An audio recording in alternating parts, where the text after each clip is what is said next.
Duel lists, this new ban list update is going to change everything.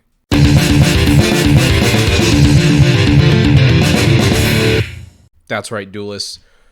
1/25/2023, we have an upcoming Forbidden and Limited List update. This is going to be implemented on February the 6th. That's 2 Mondays from now. It's going to be about a week after the new pack comes out. Now, if my predictions are correct, this list is not only beneficial to the game as it is right now, but also very predictive of things to come. Let's get right into it. Cards to be forbidden.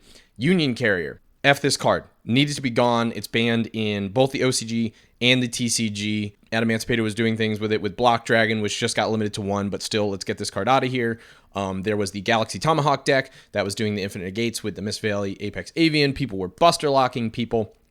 And we are getting tier limits soon, and Union Carrier is just another way to trigger tier limits. Tier limits are a dominant tier 0 threat in currently the TCG, and even after getting hit multiple times in the OCG, are still basically the best deck. But they trigger off being sent to the grave. So if you're able to equip anything to the Union Carrier and then link it away, that'll get sent to the grave and trigger it, and then you're off to the races. So Union Carrier, get this card out of here. It shouldn't have been here in the first place. Sorry if you're playing ABC. I know we just got Buster Dragon to 3, but this card needs to go.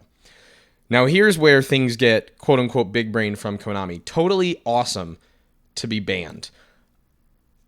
Also coming with Tier Lament from the Power of the Elements pack we got it in the CCG back in like July or August. We also got the Sprite archetype, which is all about 2-star monsters. So they're banning Toad here before Sprite comes in and utilizes it as an extra negate and all of that. They can make it super easily. It's actually banned in the OCG. The thing is, we have Sprite at basically full power in the TCG, and Toad is at 3 there, and it's not a problem. So it's interesting to see this, but once again, Master Duel is always going to bias towards the OCG preferences just because they are the people who are making this ban list as opposed to Konami TCG. So totally awesome to be cut out. Don't love it just because being able to make Bahamut Shark into Toad was just kind of like a nice option for a lot of other decks. But obviously, if you need that to prop up your Rogue deck, the best deck in the room can also probably use it as well and make totally awesome. So I don't love this, but we'll see. I guess it really depends on how quickly we are getting Sprite. Like if Sprite is coming in this next pack, which it could be, Tier would also be, which would make sense for a lot of these cards that are going to be hit. Cards to be semi-limited. That grass looks greener. It's semi-limited in the OCG. It's completely banned in the TCG. This card is crazy busted. Though, to be fair, you don't see it that much. Like, Adamantipator plays it. Dragon Link plays it. The thing is, Tier Limits would play it, right? If you were able to mill a big chunk of your deck, depending on who you're playing against, even if we are in a Tier 0 format and you're playing a Tier Mirror, if they go first and they're going to already mill 15, 20 cards off the top of their deck just because Tier Limit can mill so easily. And then you're going second and you can resolve a grass. Now you're milling 15, 20 cards and you're going to have a bunch of triggers that are all going to hit. It's going to be crazy. So putting that to 2, interesting. My gut intuition says it should be banned like in the TCG, but we've seen so many crazy things in Master Duel anyway that like maybe this is just fine at 2. We'll see what happens. There can only be 1. We are continuing our policy of hitting all floodgates to 2.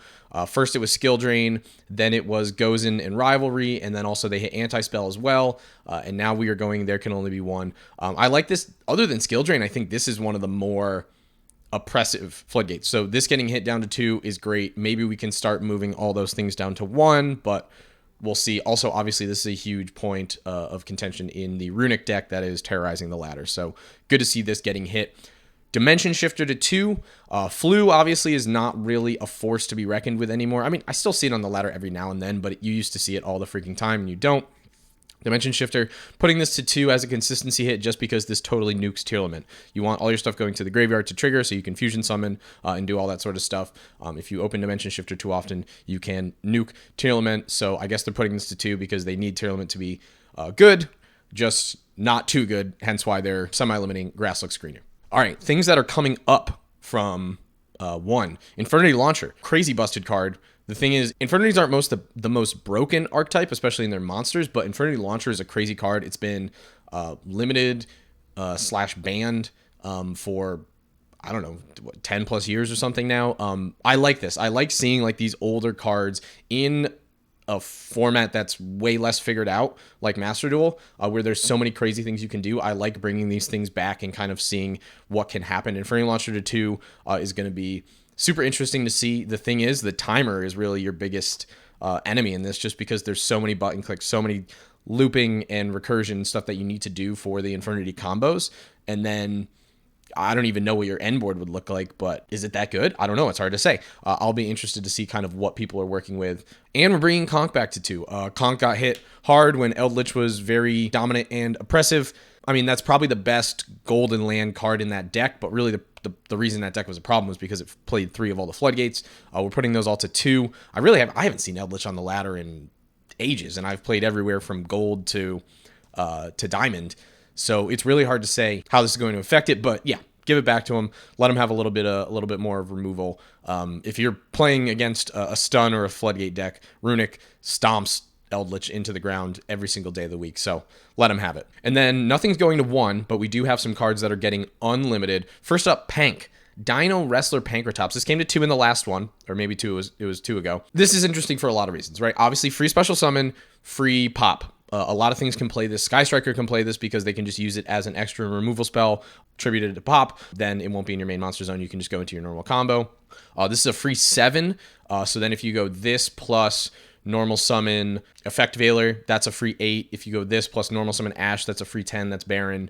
Also, not in the near future, we're going to be getting Tier Elements and Sprite first, but after that, we're going to be getting the Kashtira cards, and those are all 7s. So if you have a 7 like Kashtira Fenrir, and then you have Pank, you can go into rank 7s really easily. To be fair, and this actually gets you Galaxy Tomahawk pretty easily. Ooh, we might have to ban Tomahawk. It's banned in the other, I don't know why it's legal here, but we might have to ban Tomahawk because of that. But also it gets you the Kashtira Xyz monsters, which we won't be getting for a bit, but I'm just saying this might not be at 3 for that long. But this is interesting because Pank has been at 1 in the TCG for basically since it came out, right? Like it was legal at 3 for a little bit, and then they were like, oh shit, shut that down.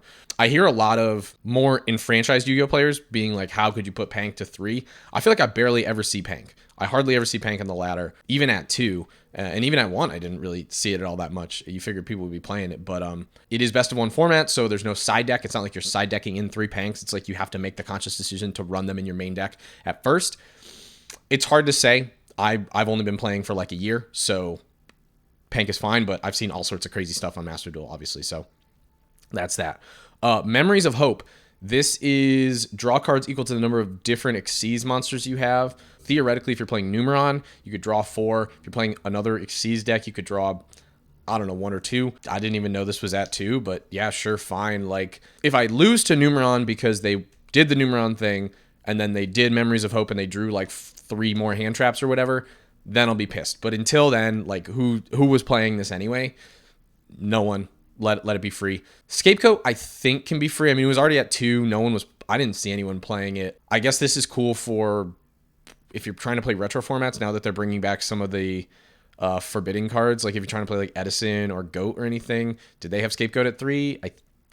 I think at least Goat did. So yeah, you can play 3 Scapegoat, but now, I don't know, most of the good Link monsters need effect monsters or need monsters with different names or need non-tokens.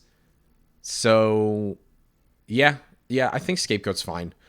Danger Jackalope, I was mentioning earlier how they want tier not to be too broken, but they want it to be good. We now have all the dangers unlimited, which are crazy good with tier because that discarding, if you send a tier with it, that triggers it. So full danger power, I guess this was the only one that was semi-limited. TCG has this at 1, and I think Chusanoko at 2, or it might be flip-flopped. But here we have every single one you could want, so that's going to be interesting with the tier limits. I don't know how long that'll last, but I guess it'll be fun at least for the first couple weeks or month before they decide to limit that. We also don't know if tier is going to be as dominant in Master Duel as it is on the TCG and the OCG, though. It's hard to say. We have a lot of crazy stuff going on. It might not actually be a tier 1 threat, especially as more people are getting invested in Master Duel and practicing and really figuring out the format. It's still kind of the Wild West out there, even though we're like, oh, Branded I think is really good, Sword Soul's good, obviously Runick's good, but like it doesn't have the same amount of data and testing that things like the TCG and the OCG have. Double Iris Magician, yeah, sure, go ahead. I don't know why it was semi-limited before. I don't think it's limited at all in either the TCG or the OCG. But they just got rid of Starving King Dragon Venom. You know the one, they put it to 1. The one that you could FTK with. They just got rid of him to 1. So yeah, bring back Double Iris Magician. Let pen players do their thing now that they can't FTK. Yeah, give them full power. Salamangreat Gazelle, sweet. We love to see it. I love this because it's a huge budget option actually. Salamangreat is a pretty solid deck. You basically just need 3 of the structure deck, which is super easy to get from the store. It's only 1,500 gems for 3 copies, and then you have everything you can need. And then you basically just need like Access Code Talker and Splash Mage, and I think you're good to go. Triple Gazelle is awesome. It definitely in the TCG and I think in the OCG it's still at 1, but like Salamangreat is just a fine deck. Like it's not busting anything. If you want to play a Cybers deck, Mathmech is better, but you can easily transition from Salamangreat into Mathmech if you want. And Salamangreat by itself kind of just puts some numbers, right? Like if you make Access Code and you have some hand traps, welcome to like the base level of Rogue Yu-Gi-Oh, you know? So cool. Bring it back to 3. We love to see that. And Eldland back to 3, like I was saying earlier about Conquistador. Eldritch is no longer the problem. Give them their cards back. As long as we're continuing to chop away at these floodgates, we're good to go. All right, so that is the whole thing. They're going to do the normal thing where they will give you back your full crafting points, and this is going to go in on February 6th. So today's Wednesday. This is going to be 2 Mondays from now. The new pack comes out next Tuesday, I believe. We will see if that gives us Sprite and Tier Lament very soon, and obviously I'll be making a video on that. If it is Sprite and Tier Lament, I'm going to open a ton of it. If it is just kind of these random cards that they're backfilling that they've done for the last few packs, I probably will just make fun of it and then go back to playing meta decks. But anyway, I think there is a lot of cool stuff that's coming from this. A lot of things that are we're testing the waters, and also some things that are going to tell us exactly how Konami's feeling about things to come, aka Tier Lament and Sprite coming very soon. We're getting rid of Dimension Shifter, we're getting rid of Grass, and we're getting rid of Toad as well. So let me know what you guys think, and I will see you in the next one.